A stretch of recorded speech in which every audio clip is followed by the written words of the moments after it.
सियासी हरीफों के खिलाफ इंतकामी कार्रवाइयाँ तेज कर दी गयी। पाकिस्तान तहरीक इंसाफ के चेयरमैन इमरान खान की बहन उज़्मा खान के खिलाफ जालसाजी का मुकदमा दर्ज कर लिया। उज़्मा खान पर जालसाजी का मुकदमा डेरा गाजी खान के थाने में एंटी करप्शन पंजाब ने दर्ज किया। उज़्मा खान पर जमीन धोखाधड़ी से कम कीमत में खरीदने का इल्जाम है। FIR के मुताबिक 6 अरब रुपए मालियत की जमीन 13 करोड़ रुपए में खरीदी गयी।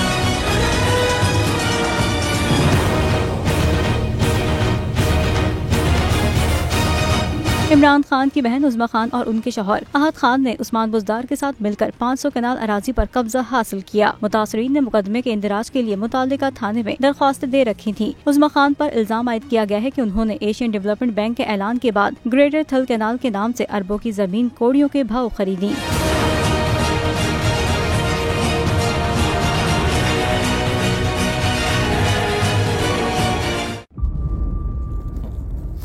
इंतजार था ना, चलो इस बार वो करते हैं जो इससे पहले किया ही नहीं। किस्मत की आंखों में आंखें डाल के जीतना होगा।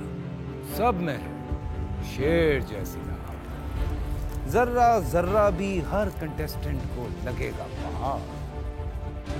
लड़खड़ाना नहीं है, खोल दो अपने पंख अगर आसमान छूना है। अबे लग रहा है ये सब पहले भी कहीं सुना है। एंटरटेनमेंट की गारंटी जनाब, क्योंकि यहाँ खेलोगे कूदोगे तो बनोगे नवाब। खुश रहो पाकिस्तान। खुश रहो पाकिस्तान बुध और जुमेरात शाम 7 बजे सिर्फ बोल एंटरटेनमेंट पर। सब्सक्राइब करें और बेल दबाएं ताकि कोई खबर रह न जाए।